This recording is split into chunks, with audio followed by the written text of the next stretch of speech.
হাসির রাজা, জ্ঞানের রাজা, রসিক রাজা। আমি সব ভেঙে ফেলবো, ভেঙে ফেলবো। অনেক হয়েছে, আর সহ্য হচ্ছে না। আমি সব ভেঙে ফেলবো, ভেঙে ফেলবো। মানে ও গিন্নি গো, একটু শান্ত হ, একটু কথাটা শোনো। না না, আমি আর কিচ্ছু শুনবো না। এক সপ্তাহ সময় দিচ্ছি, তার মধ্যে মহারানীর মতো ওই সীতাহার আমার চাই চাই চাই। আহা, কিন্তু গিন্নি ওটার যে অনেক দাম। আমার কি আর মহারাজের মতো অত টাকা আছে বলো? এই শোনো, তোমার কি আছে আর কি নেই তা আমার খুব ভালো করে জানা আছে, বুঝলে?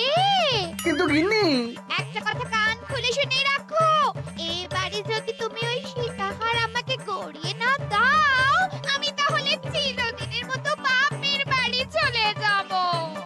এই আমি বলে দিলাম। আচ্ছা ফাঁপড়ে পড়লাম আমি, কি যে করি। দূর, আর ভালো লাগে না।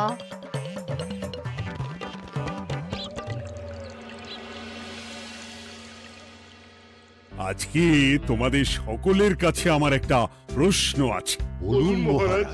আচ্ছা, ধরো তোমরা যদি এ রাজ্যের লোক না হতে, অন্য কোনো রাজ্যের হতে, তাহলে তোমাদের কাছে কৃষ্ণনগর কেমন মনে হতো? মহারাজ, এক কথায় বলতে গেলে সমৃদ্ধ শক্তিশালী রাজ্য। বেশ, তা হঠাৎ এমন প্রশ্ন মহারাজ? আসলে বেশ কিছুদিন ধরেই আমি একটা কথা ভাবছিলাম। ঈশ্বরের দয়ায় আমাদের সবই আছে, তবু রাজ্যকে আরো শক্তিশালী ও অন্যান্য রাজ্যের সাথে সুসম্পর্ক বজায় রাখা একটা রাজধর্মে পড়ে। ঠিক বলেছে। ঠিক বলেছেন। বলি, তুমি কি এসব কথা কখনো ভাবো মন্ত্রী? হ্যাঁ, মানে আগে রোজ না, কিন্তু কখনো সখনো বোধহয় ভেবেছিলাম। কবে শুনি? ওই তো কিছুদিন আগে, ওই সেদিন। এটা ঠিক কোন সেদিনের কথা বলছেন মন্ত্রী মশাই? যেদিন আকাশে ওই দুটো সূর্য উঠেছিল? তোমাকে সবকিছুতে ফোড়ন কাটতেই হবে না গোপাল, হ্যাঁ? কি আর করি বলুন, আপনার কষ্ট যে আর সহ্য হয় না। যাই হোক, মুদ্রা কথা হলো, এসব কথা মাথায় রেখে এখন আমাদের কিছু করা উচিত। কিন্তু কি করা উচিত সেটা আমি ঠিক বুঝতে পারছি না। এই একটা করে রসগোল্লা খাওয়ালে কেমন হয়? এই, তুমি থামবে? মহারাজ, আমার কাছে একটা উপায় আছে। 10 দিনের একটা মিলন মেলার আয়োজন করলে কেমন হয়? খুব বাজে হবে। একটা মেলা কত ঝামেলার কাজ সেটা বোঝো? একেই কত খরচ, তার উপর আবার অনেক লোক।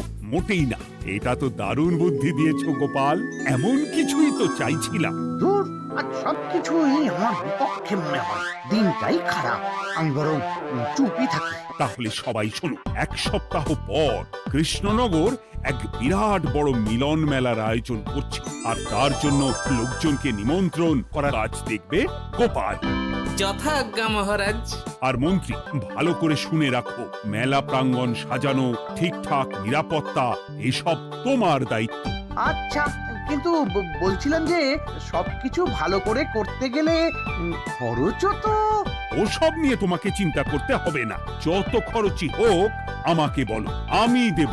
আরে বাস, তো দারুণ ব্যাপার। এই ফাঁকে যদি কিছু আমারও লাভ হয়ে যায়, তাহলে গিন্নির গলার হারটার কিছু একটা করতে পারবো। বেশ, তাহলে প্রত্যেকে নিজেদের কাজ শুরু করে দাও।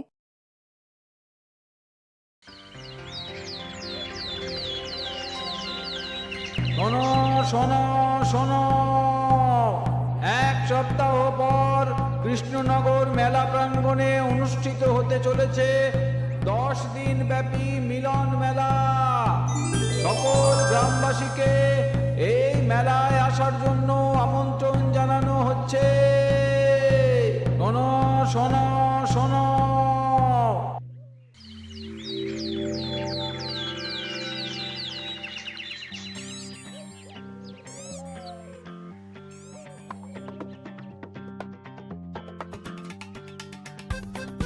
বাহ বাহ বাহ, ঠিক যেমনটা চেয়েছিলাম তেমনটাই হয়েছে। আর এসব কিছুর জন্য আমি গোপালকে ধন্যবাদ জানাতে চাই। কি যে বলেন মহারাজ, এই কৃষ্ণনগর তো আমার নিজেরই পরিবার। সেসব আমরা খুব ভালো করেই জানি গোপাল। আদিক্ষেতা একেবারে উতলে পড়ছে, এসব দেখে গা জ্বলে যায়। তোমার এই এত ভালো বুদ্ধি দেওয়ার জন্য আমি তোমাকে 50টি স্বর্ণমোহর উপহার দিতে চাই। এটা কি হলো? এরকম হলে কিন্তু আমি খেলবো না। কেন মন্ত্রী, তোমার আবার কি হলো? আমিও তো মেলার আয়োজন করেছি, তাহলে গোপাল একা কেন উপহার পাবে? সে তো মেলার জন্য অনেকেই কাজ করেছে, কিন্তু আসল বুদ্ধিটা তো দিয়েছে গোপালই। মন্ত্রী মশাইয়ের বোধহয় খুব হিংসা হচ্ছে। ঠিক আছে মহারাজ, আপনি বরং এই উপহার সকলের সাথে ভাগ করে দিন। না গো, কোনো ভাগ চাই না, তোমার উপহার তুমিই রাখো। যত সব।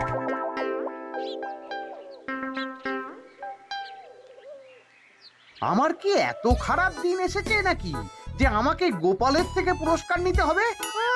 অনেক হয়েছে। না না না, এবার আমাকেই কিছু ভাবতে হবে মনে হচ্ছে।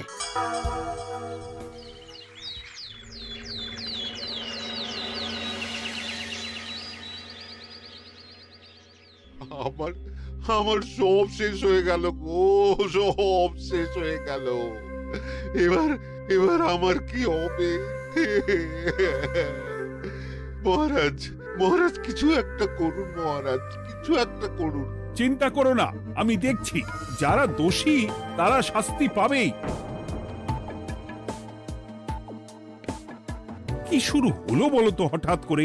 এত বড় বড় চুরি ডাকাতি হয়ে গেল, অথচ কেউ কোনো টেরই পেল না। হ্যাঁ মহারাজ, আসলে রাতের বেলা যখন সবাই ঘুমিয়ে থাকে তখন এই চুরি ডাকাতিগুলো হয়, তাই কেউ কোনো শব্দ পায় না। ভালো করে অনুসন্ধান করো, যে বা যারা এই কাজ করছে তাদের যত তাড়াতাড়ি সম্ভব ধরে ফেলতে হবে, নইলে তো আমাদের প্রজাদের অনেক ক্ষতি হয়ে যাচ্ছে। হ্যাঁ মহারাজ, আপনি কোনো চিন্তা করবেন না। কোথায় আনন্দ করে সব প্রজারা মেলা ঘুরবে তা নয়, আবার এই উটকো ঝামেলা। একটা কথা বলছি, কিছু মনে করবেন না। আসলে এই ঝামেলার কারণ হলো গোপাল। আমি ঠিক জানতাম কোনো না কোনো ভাবে আপনি আমাকে দোষ দেবেন। সত্যি তো, এসবের সাথে গোপালের কি সম্পর্ক? ওরই তো সম্পর্ক আছে মহারাজ। মেলা শুরু হলো আর তার সাথে চুরি ডাকাতিও। আর যদি গোপাল মেলার বুদ্ধিটা না দিত তাহলে রাজ্যে এত চুরি ডাকাতিও বাড়তো না। মানছি মন্ত্রী মশাই, মেলার বুদ্ধিটা আমার, কিন্তু মেলার নিরাপত্তা রক্ষা তো আপনার দায়িত্ব ছিল। যদি মেলা থেকেই এই ঝামেলা শুরু হয় তাহলে তো আপনার কাজেও ফাঁক আছে। মুখ সামলে কথা বলো গোপাল। আহ, তোমরা একটু থামবে? এখন নিজেদের মধ্যে ঝামেলা করার সময় নয়। সবাইকে একসাথে কাজ করে আসল চোর ডাকাতদের ধরতে হবে, তারপর বোঝা যাবে কার দোষ ছিল আর কার নয়। আগে মহারাজ।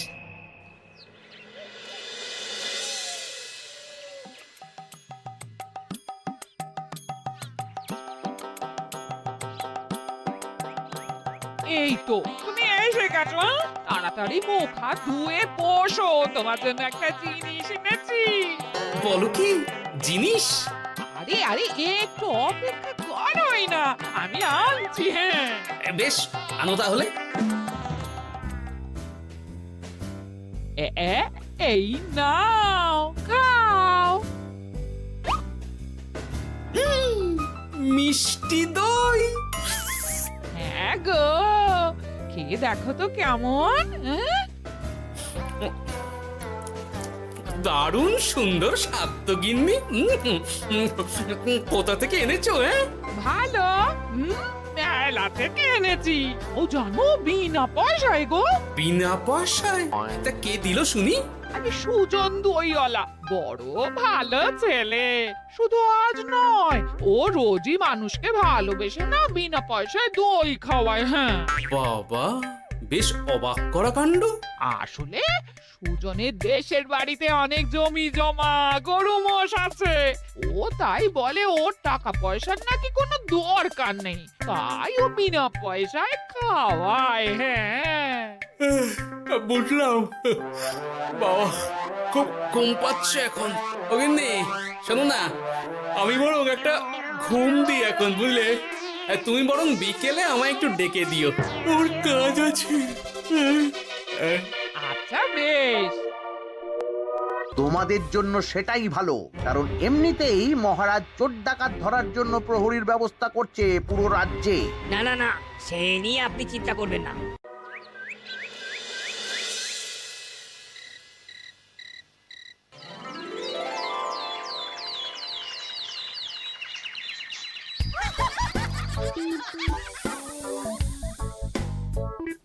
কই গো, ওরে আর কতক্ষণ ঘুম হবে? সকাল তো হয়ে গেল। সে কি গিন্নি, সকাল? তোমাকে যে আমি কতবার বললাম আমাকে বিকেলে ডেকে দেবে।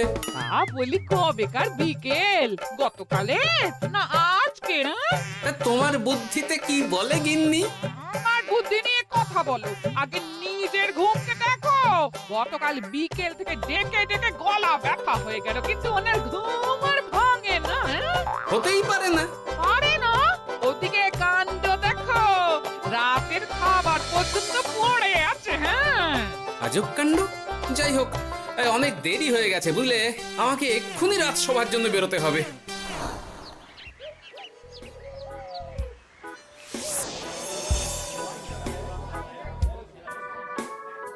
বাবা, এত ভিড় কি আছে এখানে? একটু কাছে গিয়ে দেখি তো। সত্যি সত্যি ভাই সুজন, তোমার হাতে জাদু আছে। এত সুন্দর মিষ্টি দই, এ স্বাদ ভোলার নয় ভাই। আচ্ছা, তাহলে এই হলো সুজন দইওয়ালা। ভালো মিষ্টি দই আছে, নেবে নাকি গো? পয়সা লাগবে না। জানি তো, সত্যি দারুণ স্বাদ এই দইয়ের। আমি খেয়েছি তো। তবে আজ নেব না গো, কাল এসে নিয়ে যাব। আচ্ছা আচ্ছা আচ্ছা।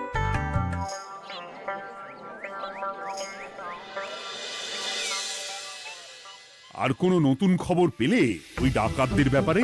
না মহারাজ, এখনো ঠিক ধরতে পারিনি। ওরা বোধহয় বুঝতে পেরে গেছে যে আমরা খোঁজ করছি। মহারাজ, আমার মাথায় একটা নতুন বুদ্ধি এলো। রাতের বেলা করে সব বাড়িতে পাহারা দেওয়া শুরু করলে কেমন হয়? সব চুরি তো রাতেই হচ্ছে। আরে, এ তো দারুণ বুদ্ধি। কিন্তু মহারাজ, আমাদের রাজ্যের প্রহরীরা রাতের বেলা কি করে পাহারা দেবে? কেন কেন, কি সমস্যা? অনেক সমস্যা আছে। তাদের শরীর খারাপ হতে পারে, তার চেয়েও বড়, রাত জেগে থাকলে দিনে তারা সকলে ঘুমোবে, তখন পুরোটাই বেকার হবে। কিচ্ছু বেকার হবে না মন্ত্রী মশাই, আমাদের প্রচুর সেনা আছে, তাদের সকলকে দায়িত্ব ভাগ করে দিলেই হয়ে যাবে। তুমি বেশি বোঝো। গোপাল তো কিছু ভুল বলেনি মন্ত্রী, আমরা পাহারা বাড়াবো। আমি আজই সব সেনাদের সাথে কথা বলছি। সেনাপতি, তুমিও এ ব্যাপারটা একটু দেখো। যথাজ্ঞা মহারাজ।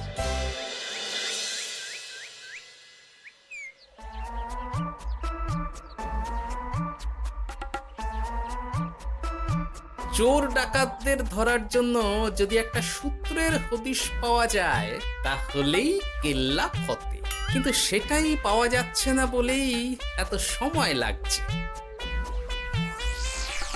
আরে, ওটা মন্ত্রী মশাই মনে হচ্ছে না? আড়ালে দাঁড়িয়ে এরকম কার সাথে কথা বলছে? এবার আমি যা বলছি ভালো করে শোনো। আজ রাতে মেলার পিছনের দিকে যে মাঠটা আছে সেখানে চলে এসো। বাকি কথা ওখানেই হবে। এই জায়গা নিরাপদ নয়। বেশ রহস্যজনক ব্যাপার। মেলার পিছনের মাঠ বললো না? রাতে আমাকেও দেখতে হবে কি হয় সেখানে।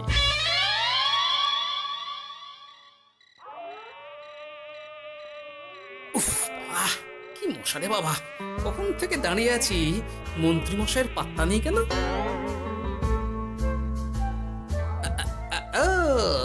ওই তো চলে এসেছে। এই যে আমার সোনার হাটটা কই? হ্যাঁ, পই পই করে বলেছিলাম আমার ওটা চাই।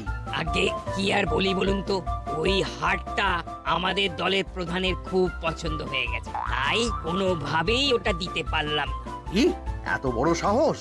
আমার বলার পরেও তুমি এরকম করলে? বড় ভুল হয়ে গেছে মন্ত্রী মশাই, এবারের মতন ক্ষমা করে দিন, আর হবে না, এই কথা দিচ্ছি। তোমাদের জন্য সেটাই ভালো, কারণ এমনিতেই মহারাজ চোর ডাকাত ধরার জন্য প্রহরীর ব্যবস্থা করছে পুরো রাজ্যে। না না না, সে নিয়ে আপনি চিন্তা করবেন না, আমাদের ধরা পড়ার কোনো সুযোগই নেই। কারণ যে পরিমাণ ওষুধ আমি আমার দইতে মিশিয়ে দিই সেটা একবার যে খাবে মরার মতন ঘুমোবে। বাহ বাহ বাহ, সে তো খুব ভালো। করো করো। তার কোনো নতুন খবর পেলে? মেলা তো শেষের দিকে। হ্যাঁ পেয়েছি। পাশের গ্রামে বলরাম নামে এক বড় মহাজন আছে। পরশু তার মেয়ের বিশাল ধুমধাম করে বিয়ে। শেষ একটা বড় দান মারতে পারলেই আপনার আমার দুজনেরই শান্তি। আচ্ছা, এই ব্যাপার তাহলে এসব কিছুর পেছনে মন্ত্রী জড়িত। এইবার বুঝতে পারছি কেন রাতের পাহারাতে ওনার এত আপত্তি ছিল। কিন্তু ওই লোকটা কে? ঠিক আছে, এখন যাও, একটু সাবধানে কাজ করো আর আমার পাওনাটা ঠিকঠাক দিও, কেমন? সে কি সুজন দইওয়ালা? এবার আমার কাছে পুরো ব্যাপারটা পরিষ্কার হয়ে গেছে। না, কালই মহারাজকে সব জানাতে হবে, আর এদের হাতে নাতে ধরার জন্য একটা উপায় ভাবতে হবে।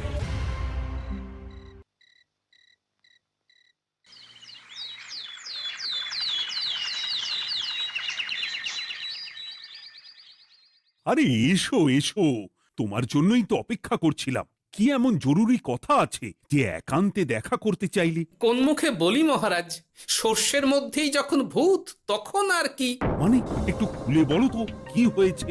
আমাদের রাজ্যের এই এত বড় বড় চুরি ডাকাতির পিছনে কারা আছে সেটা আমি জানতে পেরে গেছি মহারাজ।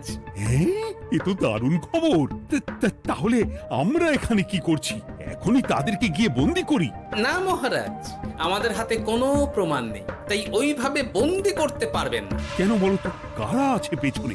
সেটা আপনি নিজের চোখেই দেখে নেবেন পরে। তবে এটা জানিয়ে রাখি, আমাদের মন্ত্রী মশাইও যুক্ত আছেন। কি? আমাদের মন্ত্রী? এত বড় বিশ্বাসঘাতকতা! আমি এখনই নিজের হাতে ওকে বন্দি করতে চাই। না না না না মহারাজ, সেটা করলে বাকি ডাকাতদের ধরতেই পারবেন না। তাহলে উপায়? আমি জানতে পেরেছি এই ডাকাতদের পরের নিশানা হলো পাশের গ্রামের বলরাম মহাজনের বাড়ি।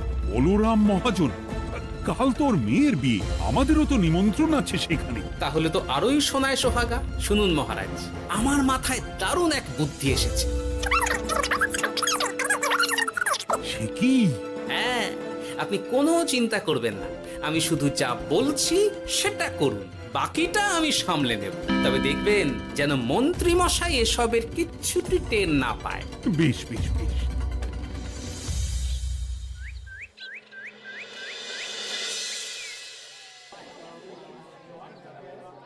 আর তো কিছুক্ষণ, এরপরেই তো সন্ধে নামবে। তোমার সবকিছু তৈরি তো? হ্যাঁ মহারাজ। আরে, মহারাজ আর গোপাল কানে কানে এত কি কথা বলছে? আমাকেও জানতে হবে সেটা। ওই যে আসছে মরকটটা, আমার আর ওকে এক মুহূর্ত সহ্য হচ্ছে না। মনে হচ্ছে গুদুম গুদুম করে ওর মাথায় গাঁটটা মারি। শান্ত হন মহারাজ, দয়া করে শান্ত হন আর একটুখানি। তারপর আপনি মন্ত্রী মশাইয়ের সাথে যা ইচ্ছে করবেন। ওর আমি বরং অন্যদিকে যাই। মুখ দেখলেই আমার মাথাটা গরম হয়ে যাচ্ছে। সেই ভালো। কি হলো ব্যাপারটা? যাই হোক, আর তো কিছুক্ষণ, তারপর আমার বিশাল লাভ হবে। বরং ততক্ষণ আমি পেট পুজো করি।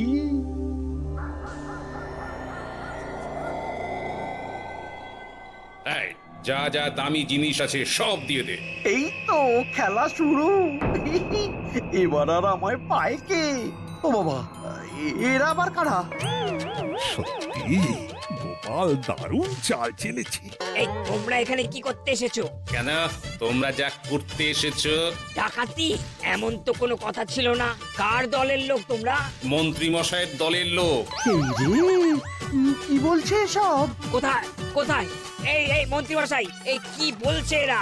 আপনি দু নৌকোয় পা দিয়ে চলছে, আমরা থাকতে আপনি আরো এক ডাকাতের দলের লোককে ডেকেছেন। কি মন্ত্রী? শেষে কিনা তুমি? খেয়েছে রে, আর বোধহয় বাঁচতে পারবো না। কই, চুপ কেন? বলুন, মন্ত্রী মশাই সোনার হার ডাকাতি করে আপনাকে দেওয়ার জন্য এখানে ডেকেছেন।